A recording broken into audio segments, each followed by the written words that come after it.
One of the most difficult things for anybody to do on a regular basis is exercise, right? What's even crazier than that is most people that exercise on a regular basis find running even harder to do. You could find some of the most disciplined people when it comes to the gym every single day, hitting their workouts. But if you ask them to hit a 2 mile run, they will hate you because it's difficult, right? Running is not for the faint of heart. It's very difficult. It's essentially prolonged torture, self-torture. It sucks. But the thing most people overlook is when you practice running every day and you combine that with daily exercise, it does something to the physique that exercise, lifting weights alone cannot do.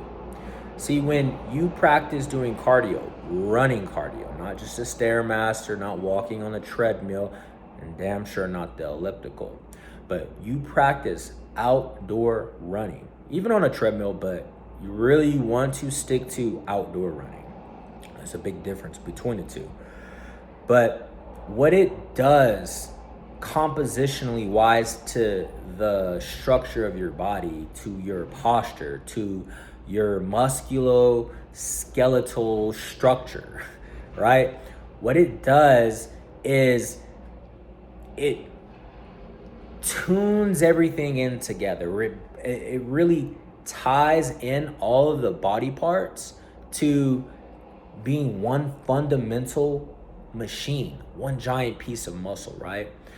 See, when you exercise, of course, you can hit compound exercises that work multiple muscle groups at one time, like deadlifts, squats, bench press. These are all compound exercises that are working multiple muscle groups simultaneously, right?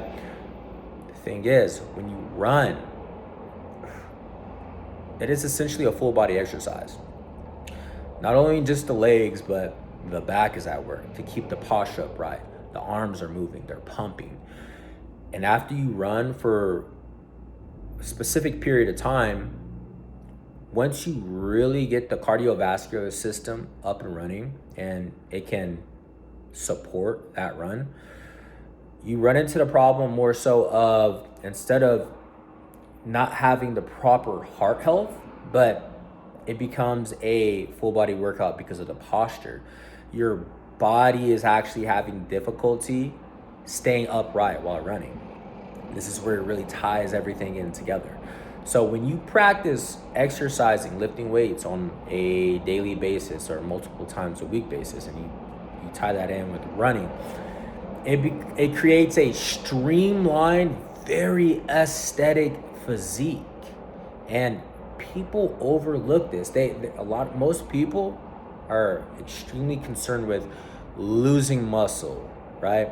They don't want to lose muscle because of the cardio aspect of, the hard cardio aspect of doing, of running, which I'd argue most people really don't understand, or most people, they are trying to retain muscle at the cost of a streamlined physique. See, when you begin to understand that it's okay to lose a little bit of muscle in order to strengthen that physique. Say you build 6% extra muscle per year, but adding in that running, you're losing 2%, right? Because you're losing that muscle gain.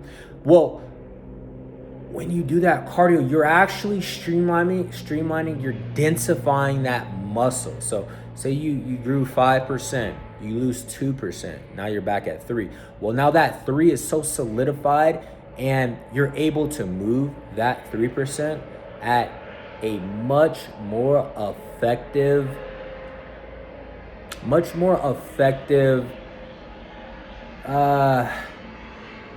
you have more fluidity to your body. You're more natural in it. You can move your body better because you've practiced carrying that muscle around, versus if you don't do any cardio or any running, and you only specifically focus on lifting weights every day, it's fine. But that gain is not solidified. It's not in stone because you haven't actually gone through the process of refining it, right? Refining is essentially purifying it. It's finding what's left after you've taken it through that extra step. That's what running is. It's refining the muscle. So maybe you grew 5% and you lose 2%. So now you're at a total gain of 3%. But that 3% is solidified. It's foundational. Now the next year you continue on. You do 4.5, you gain 4.5% muscle. Same deal, you lose 2%. Now you're at 2.5% muscle gain.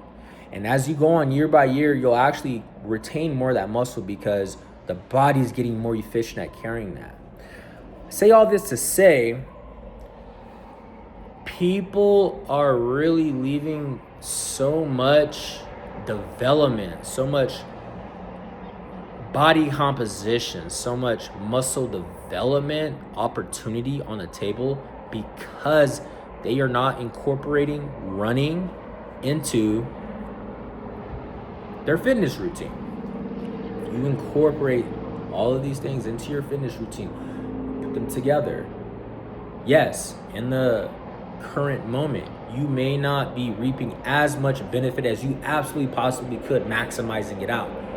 But in the long run, you are getting so much more. It's like saving money, right? You save, you get your paycheck. Say it's, $1,000. Well, you take 200 of that, you put it in savings.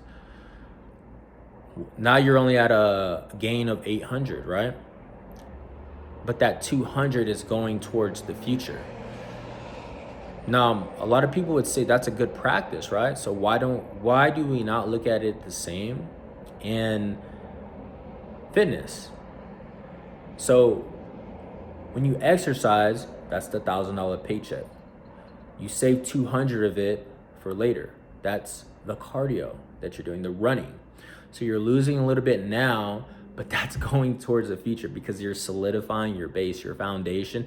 You're making the body so much stronger than it would have been if you had not saved that $200, if you had not done that running.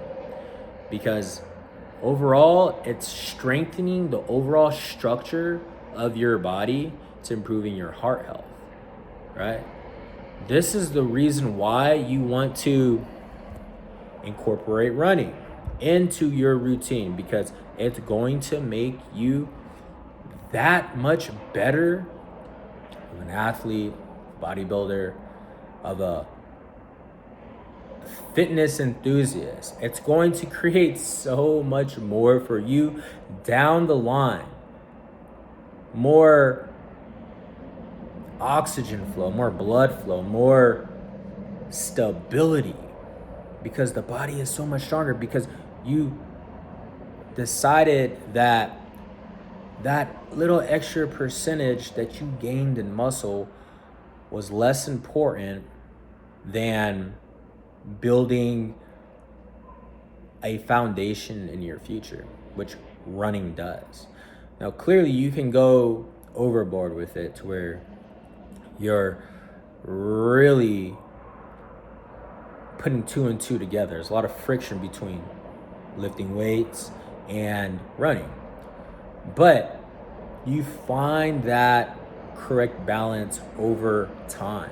Over time, you will find if I run 3 days a week, 2 days a week, maybe even 1 day a week, combined with, the rest of the days doing lifting weights. You have to find that balance that works for you.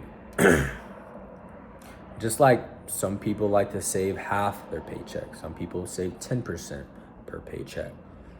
They all have varying goals, right? But as long as you're saving a little bit of that, you're storing that for the future, it's going to work out for you better. It's always going to work out for you better in the future if you're saving a little bit of that. So that's what running actually does for the body. And bonus tip, if you're in a place where In the summertime, it's hot. If you learn to condition the body to run when it is hot out, what this actually does is it creates a much stronger cardiovascular system. Because when you run when it's hot, you sweat more. Your blood vessels dilate, right? A lot of your blood has a certain percentage of plasma in it. Plasma is basically the water that's in your blood mixed with nutrients, proteins. It's what's delivering a lot of the basic nutrients and things like that into the areas of your body, your muscles, your organs that need it. The plasma is carrying that along with your blood. Well, when you run into heat, because you're sweating, a lot of your blood actually, it sweats out the plasma. So your blood becomes thicker because plasma is a big percentage of it is water, and then some of it's nutrients and proteins, right? But a lot of it's water. So when you're sweating that out, your blood actually becomes thicker when you run into heat because you're sweating plasma from your blood and it's exiting your body through sweat. Your blood becomes thicker. So your heart works harder to pump that blood through it. Now, the vessels are dilated, so they have more room to move through the system, but it is thicker, it's less viscous. Now, you might think, well, why would that be a benefit? That sounds like it's bad for your heart. It's very good for your heart, actually, because if you teach your body, you condition your body to do that in these moments when you're running outside in the hot sun on a summer day, or in a sauna, if you have that available to you, some type of exercise equipment. You're learning to force your body to work harder to pump that blood. And then when the exercise, the conditioning, the training is over with, and you refill your fluids, you drink water, your electrolytes, you have a nice nutritious meal, the plasma re-enters your blood and it becomes not as thick anymore. It becomes more fluid-like. Well, because you've trained your body to learn to pump thick blood when it was hot, now when that plasma is restored and the blood becomes more runny again, more liquidy, more viscous, and the heart has already adjusted to pumping that thick blood, now that it's thinner, your blood flow is working so much better when you learn to run in that heat, thicken that blood, increase that effort of the heart to pump it. When the exercise is done, you drink your water, you eat a nutritious meal, that plasma returns to your blood. The blood thins out, it's not as thick, but guess what? Retained the strength of your heart. So now your heart is stronger and it's pumping blood more fluidly. It has much more, it has a greater ability to pump blood efficiently. Now, what does this do in your daily life? It makes everything easier. It makes lifting weights easier. It makes walking easier. Anytime you're doing anything, your heart is pumping. Sometimes people get up off the couch and that's an exercise in its own. It's because they have not trained their heart. If you train your heart when it's hot and it gets thick, the blood gets thick, well, when it returns to its normal viscosity rate, its flow rate, thinner, in everyday life, your now stronger heart is having a much easier time pumping that blood throughout the body, right? See how that makes sense? Now, anything you do, sex, exercise, lifting weights, quite practically everything you do in your life, because your heart's always pumping. The heart's having an easier time and it's flowing and you're not out of breath nearly as much as you would be if you had not trained in that hotter running temperature and setting. So there's a couple of tips. If you're into fitness, and you really want to take your fitness to the next level, just take into account that sometimes losing a little bit of muscle in the present in order to increase that heart strength, in order to create a more aesthetic physique, it's actually going to pay you dividends in the future. It's going to make exercise easier. It's going to make you stronger. It's going to create a better posture. It ties everything together. You need to start running, and you need to get that heart health right. So both of these things, they're only going to aid you in the future. They're only going to give you benefits. Try it out.